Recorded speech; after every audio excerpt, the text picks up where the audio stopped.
अच्छा बेटा, chapter number 5 का अगला जो टॉपिक हमारे पास है, और आई गेस लास्ट टॉपिक है। बाकी तमाम तर बातें आपको पढ़ाई जा चुकी हैं चैप्टर 5 के हवाले से, और ये शायद लास्ट टॉपिक आपके पास रहेगा। इसके अलावा देख लीजिएगा, अगर कोई टॉपिक हमारे से मिस हो रहा हो तो बता दीजिएगा, हम वो टॉपिक भी कवर कर लेंगे। लेकिन ये मुझे आप बता दीजिएगा, क्योंकि मेरे हिसाब से मैं तकरीबन सारे टॉपिक्स पढ़ा चुका हूँ। तो लेट्स सी। खैर, तो पहला टॉपिक हमारे पास क्या है? Metallurgy of copper. तो आज का जो हमारा टॉपिक है वो है मेटलर्जी ऑफ कॉपर। और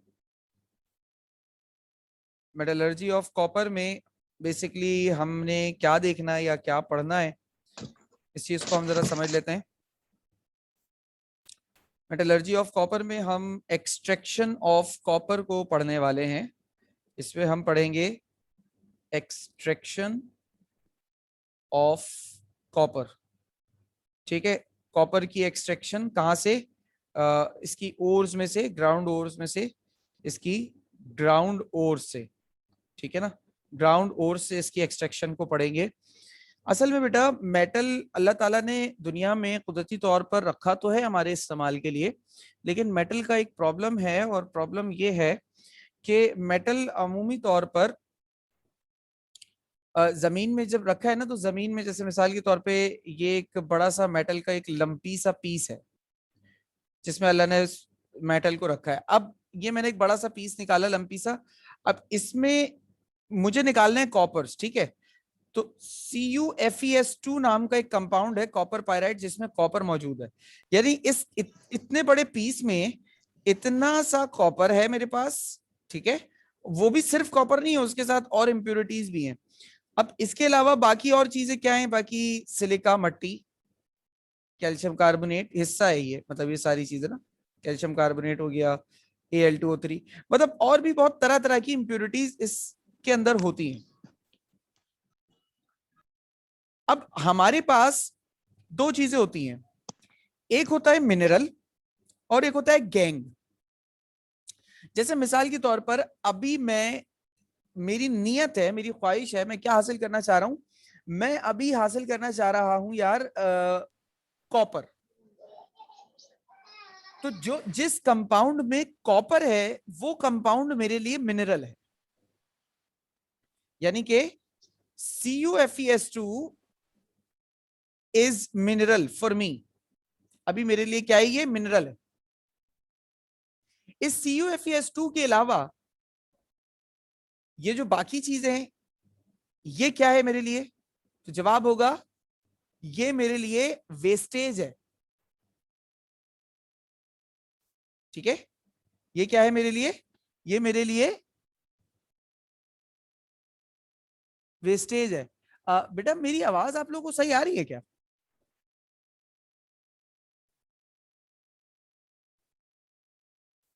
जी सर, सही आ रही है। तो अब खैर, बात हमारी हो रही थी, अब ये हमारे पास ये मिनरल है। इस मिनरल के अलावा ये जो बाकी चीजें आप यहां देख रहे हो, SiO2, कैल्शियम कार्बोनेट या Al2O3, ये सब के सब क्या कहलाएंगे? ये सब के सब कहलाएंगे बेटा गैंग। ठीक है, ये सब के सब क्या कहलाएंगे? ये सब के सब कहला रहे होंगे गैंग। ठीक है, यानी वेस्ट मटेरियल्स, गैंग। अच्छा, अब जमीन से अगर हम चाहें कि यार हमें गैंग का तो कोई काम है नहीं, हमें सिर्फ मिनरल मिल जाए, जिंदगी कितनी अच्छी हो जाए, है? तो हमें सिर्फ मिनरल भी जमीन के नीचे से हासिल नहीं हो सकता, हमें सिर्फ गैंग भी जमीन के नीचे से हासिल नहीं हो सकता। हमें जमीन के नीचे से हासिल क्या होता है या क्या हो सकता है? हमें जमीन के नीचे से हासिल होता है बेटा ore. And what is ore? Ore is the mixture of mineral and gangue, both having economical worth, और इसकी कुछ इकोनॉमिकल वर्थ हो। ठीक है, इकोनॉमिकल वर्थ हो, यानी कि अगर मैं इसको बाजार में बेचूं तो मैं इसको बेचकर पैसे कमा सकूं। इकोनॉमिकल वर्थ का मतलब ये होता है, ठीक है ना भाई। तो गैंग क्या है? गैंग बेकार चीज, मिनरल क्या है? आपके काम की चीज। और क्या है? और इन दोनों का वो मिक्सचर जो असल में हमें हासिल होता है। असल में हमें ना सिर्फ मिनरल हासिल होगा, ना असल में हमें सिर्फ गैंग हासिल होगा। अच्छा एक बात और सर, अभी चैप्टर 4 में Al2O3 जब आया था तो Al2O3 हमारे लिए वहां मिनरल था, सही है ना। अब आज आप उसे यहां गैंग बोल रहे हैं, तो ये डबल स्टैंडर्ड्स आप क्यों फॉलो कर रहे हैं? तो बेटा डबल स्टैंडर्ड्स फॉलो करना मेरी दरअसल छोटी सी मजबूरी है। देखिए जिस वक्त जो चीज आपको जहां चाहिए होती है ना, वो आपके लिए उस वक्त वहां पे मिनरल होती है। उसके अलावा उस चीज के लाख इस्तेमाल ही क्यों ना हो, वो आपके लिए गैंग ही होगा। फॉर एग्जाम्पल मैं एक मिसाल दे रहा हूं, मेरी इंडस्ट्री है वो कॉपर की इंडस्ट्री है। अब मैं कॉपर की ओर पे खड़ा हूं, और कॉपर की ओर में इंप्योरिटी में मुझे एक इंप्योरिटी हासिल हो, AuCl3 गोल्ड क्लोराइड, गोल्ड हासिल हो जाए। इस मिनरल के मुकाबले में ये AuCl3 कई गुना ज्यादा महंगा होगा, कई गुना ज्यादा। लेकिन फिर भी मेरी इंडस्ट्री के लिए मिनरल CuFeS2 ही है, और AuCl3 मेरी इंडस्ट्री के लिए वेस्ट ही है। समझ गए बेटा ये वाली बात मेरी?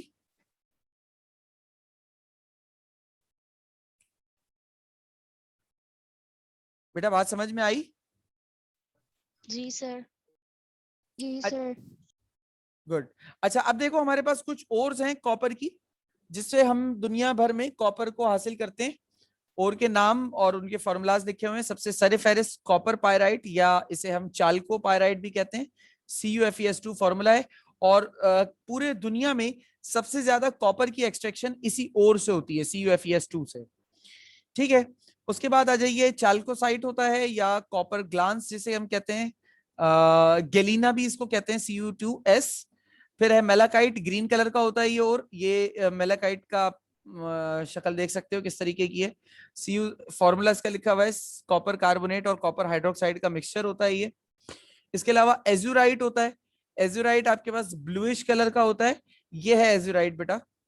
अच्छा कोई बोलता है कि ये है एजुराइट, बेटा ये एजुराइट नहीं है, ये कॉपर सल्फेट है। Copper sulphate bright yellow colour का होता है, ये ब्राइट येलो कलर है, sorry bright blue colour, sorry. और ये ब्राइट ब्लू नहीं है, ये हम इसे जिलेटिनस ब्लू या डल ब्लू कहते हैं, ठीक है ना। तो ये फर्क है दोनों में, तो एजुराइट जरा सा डल ब्लू होता है। अच्छा उसके अलावा आ जाइए बोर्नाइट और पिकॉक, पिकॉक और Cu2FeS2, ठीक है। और आखिर में आ जाता है cuprite Cu2O, copper oxide. Copper oxide जो है वो आपके पास ये इस शक्ल का और इस शक्ल का हो सकता है। तो हमारे पास मुख्तलिफ किस्म की ओर्स हैं जिनके जो ज़ेरे ज़मीन मौजूद हैं, और ज़मीन में हम इनको हासिल करते हैं, इनसे हासिल करते हैं कॉपर को। अभी फिल वक्त जो है वो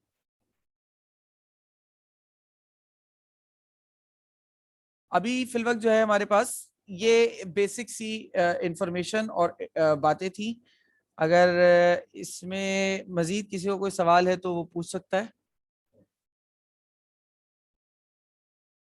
सर प्रॉपर्टीज अलग होती हैं या सेम? किस चीज की बेटा?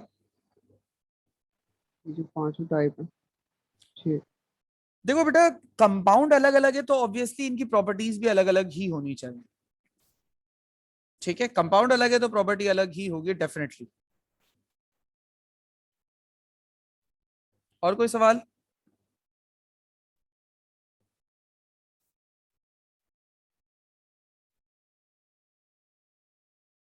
जी। अच्छा जी, अब कॉपर की एक्सट्रैक्शन हमारी चल रही है, ठीक है। अब हमने और जमीन के नीचे से जो और हासिल की है, और हमारे पास है बेटा CuFeS2, ठीक है। हमने कॉपर की ये और हासिल कर ली CuFeS2, और इसको हमने अब इम्प्योरिटीज को निकालना है।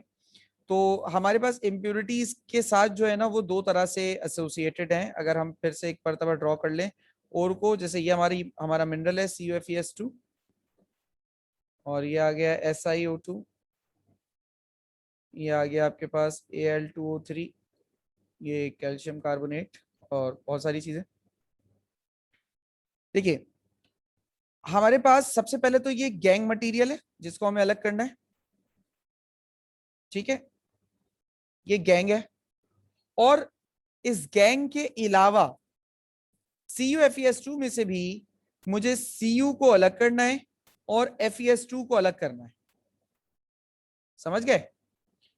तो मेरे पास जो मेहनत और जद्दोजहद है वो दरअसल ये है कि सिर्फ ये गैंग ही अलग नहीं करना बल्कि इस मिनरल में से भी कॉपर को अलग करना है। तो अभी जो हम पूरे प्रोसेसेस पढ़ने जा रहे हैं उन तमाम प्रोसेसेस में बात यही है कि ये सारे काम किस तरीके से होने हैं, इसको हमने डील करना है। क्लियर हो गई ये वाली बात?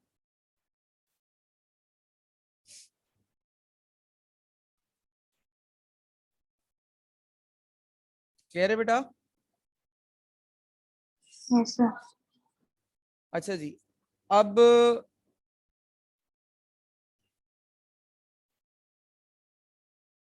सबसे पहले तो हम मिनरल प्रोसेसिंग कर लेते हैं। जब ओर हमें हासिल होती है तो सबसे पहले करा जाता है बेटा उसका मिनरल प्रोसेसिंग, ठीक है। जमीन के नीचे से बहुत बड़े बड़े पत्थर हासिल होते हैं बेटा। इतने बड़े बड़े पत्थरों को डायरेक्टली हम प्रोसेस में लेकर नहीं जा सकते, हम इतने बड़े बड़े पत्थरों का डायरेक्टली प्रोसेस नहीं करवा सकते। तो हम सबसे पहले करते हैं मिनरल प्रोसेसिंग। और मिनरल प्रोसेसिंग में क्या होता है, देखो मिनरल प्रोसेसिंग में सबसे पहले जो अमल होता है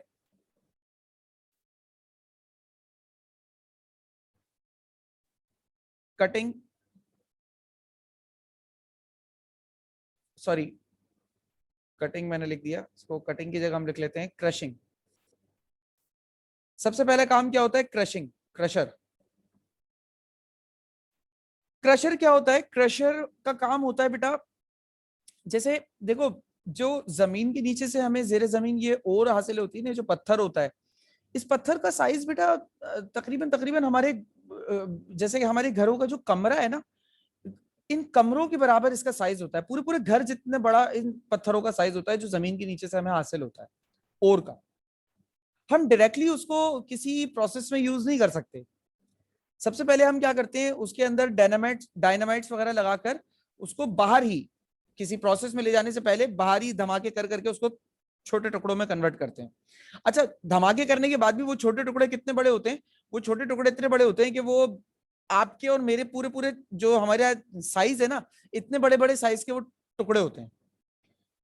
फिर उन टुकड़ों को हम उठाकर एक मशीनरी कहलाती है, क्रशर कहलाती है। अलग अलग तरह के क्रशर्स आते हैं जिसमें जॉ क्रशर, जायरेटरी क्रशर, कोन क्रशर, बहुत सारे अलग अलग टाइप के क्रशर्स होते हैं। उन क्रशर में इन ओर्स को डाल दिया जाता है। अब क्रशर का क्या काम होता है, क्रशर जैसे नाम से जाहिर है ये ओर को क्रश करेगा। क्रश करके बड़े बड़े जो ओर के पीसेस होंगे, ठीक है, बड़े बड़े ओर के पीसेस को ये क्रश करके छोटे छोटे पीसेस में कन्वर्ट कर देगा। क्रशर से जो भी माल मंजन होता है ना, क्रशर से उसको भेजा जाता है क्लासिफायर में। क्लासिफायर कह लें या सेपरेटर कह लें, सेपरेटर कह लेते हैं, क्लासिफायर का लफ्ज आगे इस्तेमाल कर लेंगे। सेपरेटर में भेजा जाता है। अब सेपरेटर में क्या होता है, सेपरेटर में दो बातें हैं। अगर आपके ओर का साइज उस साइज के मुताबिक है जो आपको चाहिए तो वो आगे बढ़ा दिया जाता है। लेकिन अगर आपकी ओर का साइज यानी कि क्रशर में उसका साइज बड़ा रह गया, छन्नी में आटा छानते हैं तो कचरा छन्नी के ऊपर रह जाता है और आटा नीचे चला जाता है ना, वैसे ही समझ लीजिए। तो छन्नी में जो ओर का साइज बड़ा रह गया उसको हम वापस उठाकर क्रशर में डाल देते हैं। छोटा साइज आगे चला जाता है, बड़ा साइज वापस क्रशर में। फिर सेपरेटर के बाद यहां से हम अपने ओर को ले जाते हैं ग्राइंडर में। क्रशर ने क्या किया, बड़े बड़े पत्थरों को छोटे छोटे पत्थरों में कन्वर्ट किया और ग्राइंडर क्या करेगा, इन छोटे छोटे पत्थरों को पाउडर फॉर्म में कन्वर्ट कर देगा। फिर ग्राइंडर से आपके पास और जाती है क्लासिफायर,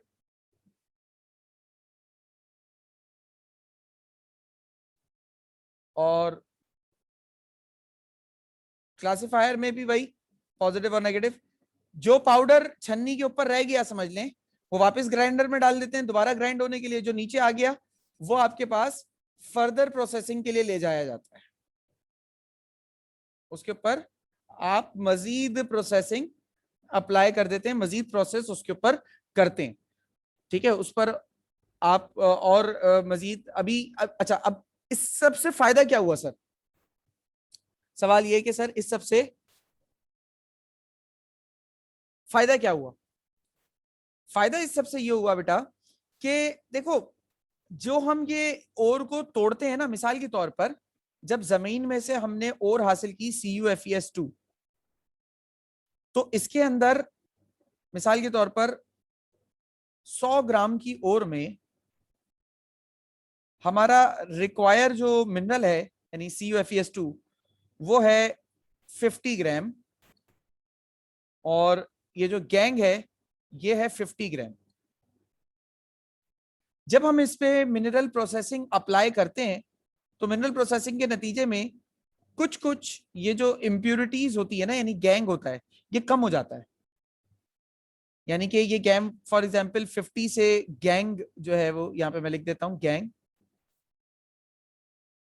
और 50 से ये गैंग कम होकर फॉर एग्जांपल 30 तक रह जाता है, और ये 50 रहता है। अच्छा, अगर परसेंटेज की बुनियाद पर देखें तो परसेंटेज के हिसाब से 50% ये और 50% ये। लेकिन जब 20 ग्राम गैंग कम हुआ तो हमारे पास हमारा जो रिक्वायर मिनरल था उसकी कॉन्सेंट्रेशन 70% हो गई, और ओर की गैंग की कॉन्सेंट्रेशन 30% हो गई। ये वाली बात समझ में आई बेटा, जो मैंने भी यहां समझाने की कोशिश की है कि किस तरीके से हमारा जो रिक्वायर मिनरल है उसकी परसेंटेज इंक्रीज हो जाती है।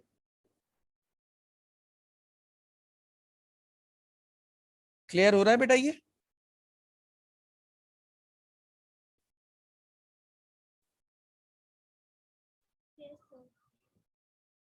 क्या आवाज आ रही है? नहीं सर, ये समझ नहीं आया। देखो, इसमें ऐसा ही है, मैं वैल्यूज की बुनियाद पर बात नहीं करता। मैं, चलो मास को खत्म कर देते हैं, हम सिर्फ परसेंटेज की बुनियाद पर बात करते हैं। मिसाल के तौर पे हमारी ओर में जो ओर मिनरल है, हमारे काम का मिनरल जो है, ठीक है, हमारे ओर में मिनरल है 40% और गैंग है 60%। अगर किसी तरह से मैं गैंग की अमाउंट कम कर दूं, किसी तरह से, और कितनी कम कर दूं, मैं गैंग की अमाउंट माइनस कर दूं 20%, तो आप लोग में से कोई मुझे बता दे कि गैंग कितना रह जाएगा और कितनी हो जाएगी फिर? और 60 हो जाएगी और गैंग 40। और 60 हो जाएगी और गैंग 40% रह जाएगा। मतलब बेसिकली जितना गैंग कम हुआ, तो ओवरऑल परसेंटेज के लिहाज से देखा जाए तो वहां पर CuFeS2 की अमाउंट नहीं बढ़ी, लेकिन रिस्पेक्टिव कॉन्सेंट्रेशन बढ़ गई। किसके रिस्पेक्ट से? गैंग के रिस्पेक्ट से, क्योंकि गैंग कम हो गया तो गैंग के मुकाबले में वो ज्यादा हो गया। अब क्लियर हुआ ये? जी सर।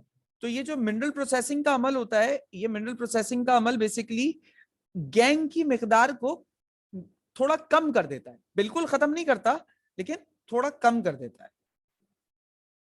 अब क्लियर? कोई सवाल, कोई कंफ्यूजन?